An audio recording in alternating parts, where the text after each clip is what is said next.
नमस्कार दोस्तों, कैसे हो आप सब। तो आज जो हम चैप्टर पढ़ने वाले हैं उस चैप्टर का नाम है दी संगम पीरियड। अब संगम पीरियड क्या था, अब देखो। हमने नॉर्थ इंडिया की और मिड इंडिया की तो हिस्ट्री पढ़ ली थी। लेकिन जो हमारा साउथ इंडिया है उसके यहाँ जो नीचे ये तीन किंगडम्स में डिवाइडेड था। अब ये जो तीन किंगडम्स थे ये ऐसे किंगडम थे जिनको कोई भी कॉन्कर नहीं कर पाया था बहुत हजारों सालों तक। अब जैसे हमने पढ़ा था सतवाना हो गए, उन्होंने 200 से 300 साल तक राज किया था। मौर्यन डायनेस्टी होगी, वो 500 साल चली होगी। अप्रोक्स बता रहा हूँ, मुझे याद नहीं है। लेकिन ये जो मतलब कोई भी डायनेस्टी जो हमने पढ़ी है अब तक, उन्होंने ज्यादा से ज्यादा 700, 600, 800 इतने सालों तक राज किया। लेकिन जो हमारे साउथ में तीन किंगडम थे, एक चोलाज, एक थे पांड्या और एक थे चेरा। अब ये जो थे ये तीन किंगडम्स थे, इन्होंने 1500 प्लस ईयर्स तक अपनी टेरिटरी पे राज किया था, जो कि किसी और किंगडम के लिए काफी ज्यादा इन नंबर्स था।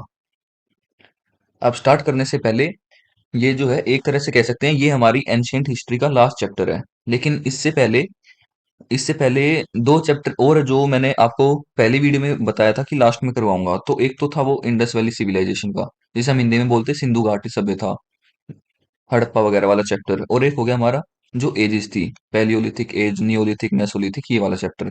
तो ये दो वीडियोस जो हैं ये बची हुई हैं।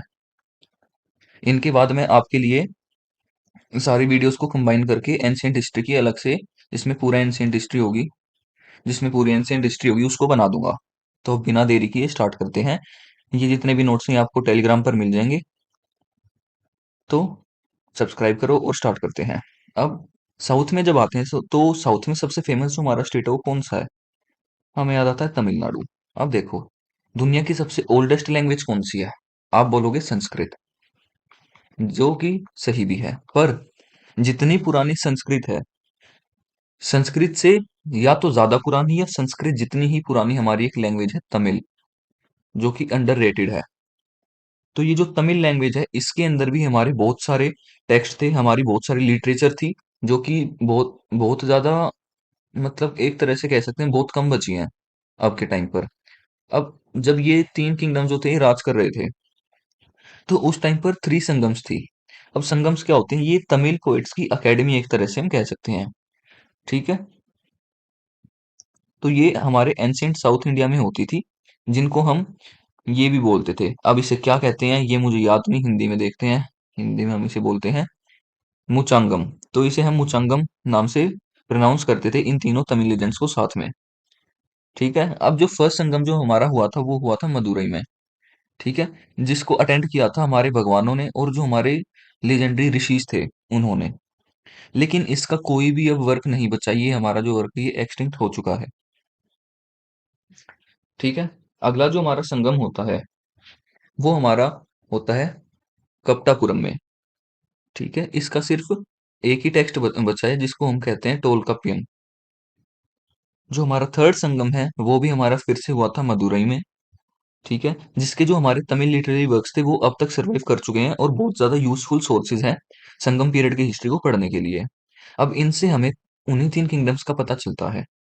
वो तीन किंगडम्स कौन से थे? अब देखो, जो हमारा साउथ एंड था इंडियन पेनिनसुलर का, वो तीन किंगडम्स में डिवाइडेड था, पांड्या, चोला और चेरा। जो चेरा थे वो केरला में मेनली राज कर रहे थे। सबसे पहले जो पांड्यास थे वो मेगस्थीन्स ने अपने वर्क्स में, इंडिका वगैरह होगी उसमें लिखे थे। मतलब पांड्या के बारे में मेगस्थीन्स ने सबसे पहले लिखा था। अब मेगस्थीन्स कौन था याद करो। जब चंद्रगुप्त मौर्य ने सेल्यूकस निकेटर को हराया तो सेल्यूकस निकेटर ने अपनी बेटे की शादी चंद्रगुप्त मौर्य के साथ करा दी थी। फिर उसने ऐसे ही अपना एक ग्रीक एम्बेसडर भेजा जिसका नाम था मेगस्थीन्स, ये चंद्रगुप्त मौर्य के कोर्ट में। तो यहाँ उसी मेगस्थीन्स की बात हो रही है जिसने इंडिका लिखी थी। अब उस टाइम पर मौर्यन एम्पायर भी था, हमें ये मतलब पता चल गया। क्योंकि अगर मेगस्थीन्स जो कि चंद्रगुप्त मौर्य का कोर्ट पोएट है, उसने पांड्यास के बारे में लिखा है, तो इसका मतलब सेम उसी टाइम पर हमारे चोला, चेरा और पांड्या भी राज कर रहे थे। ठीक है। लेकिन जो चोला, चेराज और पांड्या पांड्या थे, ये तीनों किंगडम जो थे इनकी जो टेरिटरीज थी वो मौर्यन एम्पायर के आउटसाइड थी। ठीक है। क्योंकि हमने पढ़ा था कि मौर्यन एम्पायर जो था वो इतना वास्ट हो गया था, जो मगध महाजनपद था हमारा, कि वो पूरे इंडिया में फैल गया था बस साउथ को छोड़कर। तो साउथ में यही तीन डायनेस्टीज रूल कर रही थी, इसलिए हमारा वो साउथ में नहीं आ पाया। अब इन तीनों डायनेस्टी का एक ओवरव्यू ले लेते हैं। अब देखो, पांडियन किंगडम हो गया और चेरा किंगडम हो गया, इन दोनों किंगडम के बारे में हमें ज्यादा नॉलेज नहीं है, मतलब इनके अंदर जो किंग्स थे उनके बारे में। लेकिन जो हमारा चोला किंगडम है उसके बारे में हमें बहुत अच्छी नॉलेज है। तो उसके दो फेमस राजा वो हम आगे पढ़ेंगे। लेकिन हम पहले इन तीनों का एक ओवरव्यू ले लेते हैं। सबसे पहले आता है पांड्यन किंगडम। ठीक है। जो पांड्यन टेरिटरी थी वो हमारी ऑक्युपाइड थी सदर्न मोस्ट टिप जो हमारी इंडिया की थी। या और जो साउथ ईस्टर्न पोर्शन था इंडियन पेनिनसुलर का, मतलब एक तरह से हम कह सकते हैं जैसे ये इंडियन मैप है, तो साउथ ईस्ट वाला पार्ट, तो साउथ ईस्ट का जो ये वाला पार्ट था ये पांड्याज ने कॉन्कर कर रखा था।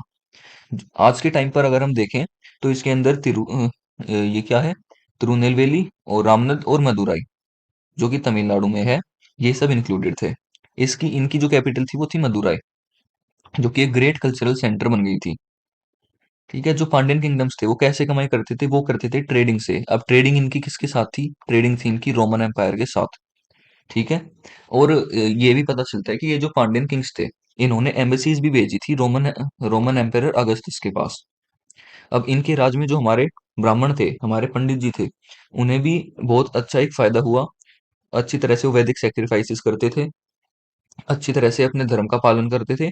मतलब पांड्यास के राज में हिंदू धर्म जो था वो पीक पर था साउथ में। अब आते हैं हमारे चोलाज। अब चोलाज हम एक तरह से कह सकते हैं कि स्ट्रॉन्गेस्ट किंगडम था इन तीनों में से। इसको हम चोला मंडलम या कोरमंडल भी कहते हैं। ठीक है। ये जो था ये नॉर्थ ईस्टर्न पार्ट में था पांड्यास की टेरिटरी के, जो कि था पेन्नर और वेलर रिवर के बीच में। जो इनका चीफ सेंटर था पॉलिटिकल पावर का वो था उरायूर में। ठीक है। और ये जो उरायूर है ये कॉटन ट्रेड के लिए भी बहुत फेमस था। तो क्वेश्चन डायरेक्ट आएगा कि चोला किंगडम जो था उसके अंदर सबसे ज्यादा कौन सा प्लेस फेमस था और किस लिए फेमस था, तो वो था उरायूर कॉटन ट्रेड के लिए। सेकेंड सेंचुरी बीसी के बीच में। ठीक है। एक चोला किंग था एलारा नाम से, उन्होंने श्रीलंका को कॉन्कर कर लिया था और उस पर 50 सालों तक राज किया।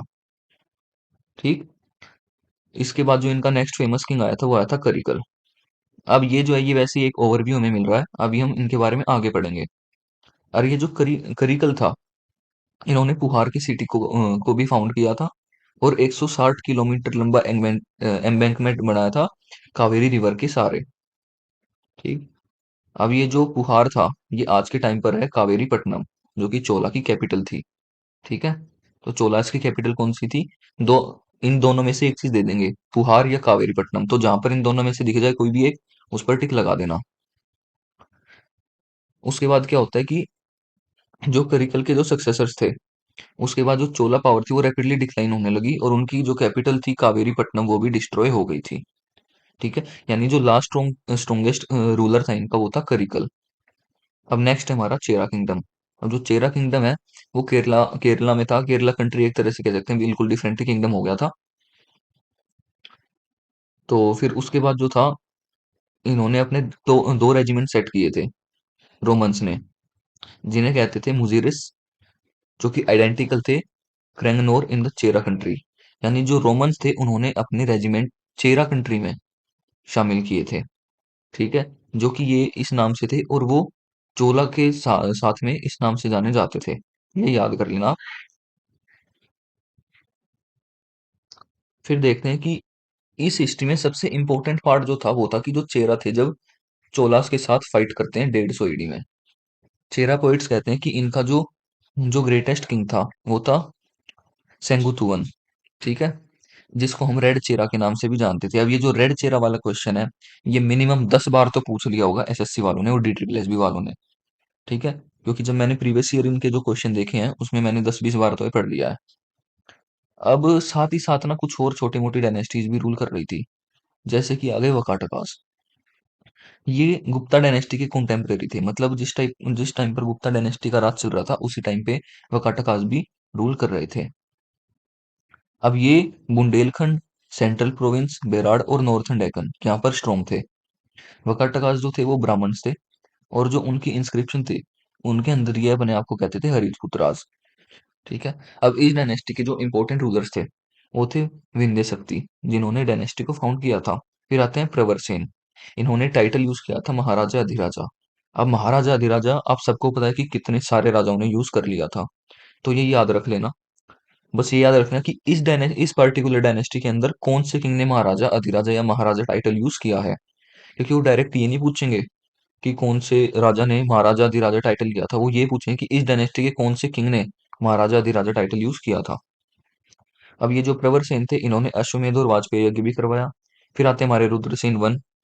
ठीक है, समुद्रगुप्त ने इस रुद्रसेन वन को हरा दिया था। फिर आते हैं रुद्रसेन टू। अब इन्होंने प्रवृत्ति गुप्ता, जो कि चंद्रगुप्त टू विक्रमादित्य की जो डॉटर थी, उनके साथ शादी कर ली थी। फिर इनकी इन्फ्लुएंस में आके ये वैष्णवाइट बन गए थे। फिर आते हैं प्रवरसेन टू। इन्होंने रामचंद्र टेम्पल बनाया था प्रवरपुरा में। ठीक। और इन्होंने एक प्राकृत पोएम भी लिखी थी, सेतुबंध। और इन्हीं के ऊपर कालिदास ने लिखी थी मेघदूतम। कालिदास इन वकाटका की कोर्ट में थे, तो उन्होंने मेघदूतम लिखी थी। नेक्स्ट जो हमारी आती है डायनेस्टी, वो आती है हमारी चालुक्यास। चालुक्यास जो थे, उन्होंने डेक्कन रीजन में अपना रूल स्टार्ट किया था 6 से लेके 8वीं शताब्दी तक, एडी में, एनो डोमिनी, यानी बीसी के बाद वाला जो टाइम था। ठीक है, 6 to 8, फिर उसके बाद बीच में कमजोर हुए, फिर उसके बाद 10 to 12, ऐसे इन्होंने रूल किया था। अब जो सेंट्रल गवर्नमेंट थे, जो चालुक्यास के अंडर थे, उनके पास बहुत ज्यादा पावर थी, क्योंकि वो विलेज एडमिनिस्ट्रेशन को संभालते थे। इनके दो सबसे एक तरह से कह सकते हैं फेमस या इंपॉर्टेंट किंग है। एक तो है पुलकेशिन वन, जो कि इस डायनेस्टी के फाउंडर थे, कड़म्बास को मार गिराया था। और टाइटल्स यूज किए थे इन्होंने वल्लभ और धर्मराज। पुलकेशिन टू जो थे, वो इनके कोर्ट में जो कवि थे, वो थे रवि कीर्ति, जिन्होंने एहोल इंस्क्रिप्शन लिखी थी, जिस पर इन्हीं के बारे में लिखा गया है। इन्होंने नरसिम्हा वर्मन को हरा दिया था। अब नरसिम्हा वर्मन कौन सी डायनेस्टी के किंग थे, ये कमेंट में बताओगे। फिर इन्होंने हर्षवर्धन को भी हरा दिया था। इन्होंने टाइटल लिया था दक्षिण पाठेश्वर। जब ये पुलकेशिन टू राज कर रहे थे, उसी टाइम पर हुआनजेंग, जो एक चाइनीज पिलग्रिम थे, वो आए थे। और इन्होंने पर्शियन अम्बेसिडर को 625 एडी में एक अजंता की पेंटिंग भी गिफ्ट की थी। इसके बाद हम पढ़ते हैं पल्लवास के बारे में। अब पल्लवा का जो मीनिंग है, वो है क्रीपर। ठीक है, क्योंकि ये जो पल्लव है, ये संस्कृत जो वर्जन है उसका तमिल वर्ड है तोंडाई। वो लोकल ट्राइब थी सबसे पहले तो एक, लेकिन फिर उन्होंने ना Tondai Nadu, the land of creepers, इसके अंदर उन्होंने अपनी अथॉरिटी एस्टेब्लिश करनी स्टार्ट करी। फिर उसके बाद ये पूरी तरह से सिविलाइज्ड हो गए, एक्सेप्टेबल हो गए। ठीक है।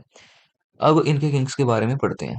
पहले आते हैं सिम्हा विष्णु, इन्हें रियल फाउंडर माना जाता है पल्लव डायनेस्टी का। फिर आते हैं महेंद्र वर्मन, जिन्हें जिनको हरा दिया था चालुक्यन किंग पुलकेशिन टू ने। फिर उसके बाद इन्होंने ग्रेट स्ट्रगल स्टार्ट कर दिया था। मतलब जब पुलकेशिन टू ने इनको हराया, तो पल्लवाज और चालुक्यास के बीच में ग्रेट स्ट्रगल स्टार्ट हो गया था। मतलब काफी, एक तरह से जब कहते हैं ना राइवलरी, वो स्टार्ट हो गई थी पल्लव और चालुक्य के बीच में। फिर आते हैं नरसिम्हा वर्मन एक। ये सबसे सक्सेसफुल पल्लव किंग माने जाते हैं, जिन्होंने टाइटल यूज किया था वटापी कोंडा। 642 एडी में इन्होंने चालुक्यन की जो कैपिटल थी वटापी, उनको ले लिया था और पुलकेशिन टू को हरा दिया था। अब जैसे कि हमने पढ़ा, इनके बीच में एक राइवलरी स्टार्ट हो गई थी। कैसे? पुलकेशिन टू ने महेंद्र वर्मन को हराया। ठीक है। फिर जो नरसिम्हा वर्मन था, उसने पुलकेशिन टू को हराया और उसकी कैपिटल वटापी ले लिया। फिर उसके बाद बहुत सारे प्रोमिनेंट स्कॉलर्स आए, ये सारे नाम ये पढ़ लेना, इन्होंने बहुत सारी चीजें लिखी पल्लव के बारे में। फिर जो पल्लवा पावर थी, वो वाइप आउट कर दी थी एक चोला किंग ने, जिसका नाम था आदित्य वन। ठीक है। फिर उसके चालुक्य और पल्लवा के बीच में ये जो राइवलरी थी, ये कैसे चली?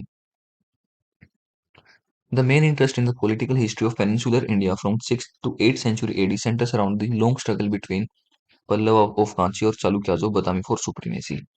अब जो 6ठी शताब्दी से लेके 8वीं शताब्दी का जो पीरियड था, वो सबसे इम्पोर्टेंटली अगर एक तरह से कहें तो पल्लव और चालुक्य की लड़ाई के अंदर बीता था, क्योंकि ये दोनों ही सुप्रीमेसी के लिए लड़ रहे थे। जो पांड्या थे, वो मदुराई के कंट्रोल में थे। ठीक है। उन्होंने भी एक तरह से कह सकते हैं पुअर थर्ड की तरह ज्वाइन कर लिया था। मतलब जैसे चालुक्याज और पल्लवाज लड़ रहे हैं, तो बीच में पांड्याज आ गए, ऐसे ही एक दो बार। तो ऐसे पांड्याज ने भी थोड़ा सा पार्टिसिपेट किया था इसके अंदर।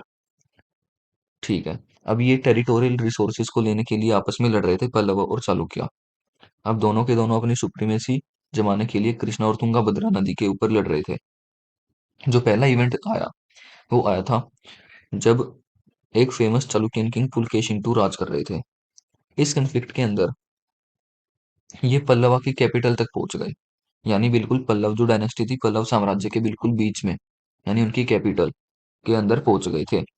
ठीक है, लेकिन फिर पल्लवाज ने बोला कि चलो ठीक है भाई, हम एक तरह कहते हैं समझौता कर लेते हैं।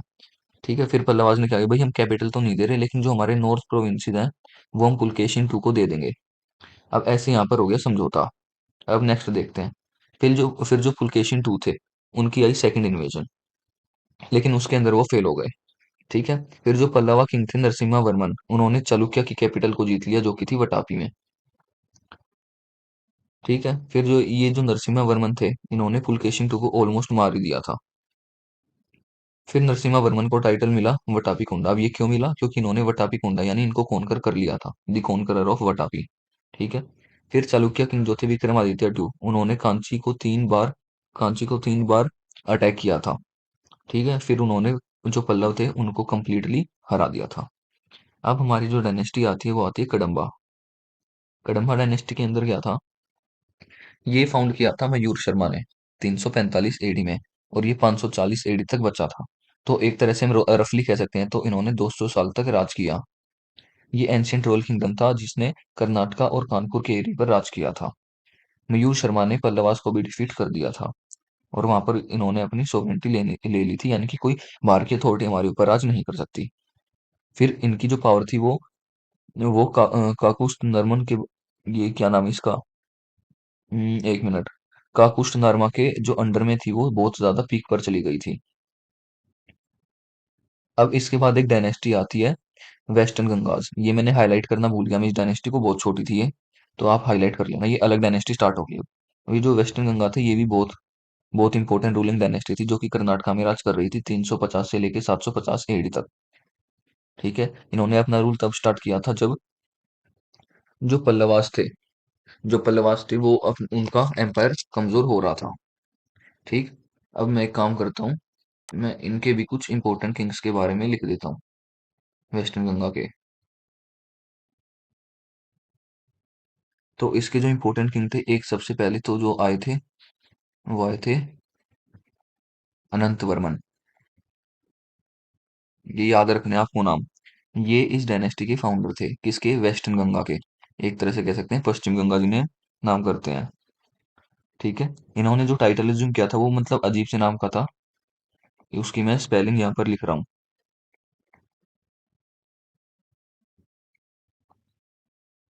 ये टाइटल इन्होंने 1076 एडी में अज्यूम किया था।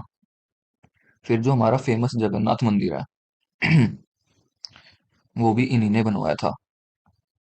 और कब बनवाया था वो आपको गूगल पर सर्च करना है, ये आपका होमवर्क है। और ये बना था पुरी के अंदर, जो कहाँ है? प्रेजेंट टाइम उड़ीसा के अंदर है। ठीक है, फिर जो आगे दूसरे किंग आए थे वो आए थे नरसिम्ह देव। ठीक है, इन्होंने सन टेम्पल बनवाया था। कहाँ पर? कोणार्क पर। ठीक, अब आप ये मुझे कमेंट में बताना कि ये जो कोणार्क कोणार्क जंग है ये है कहाँ पर।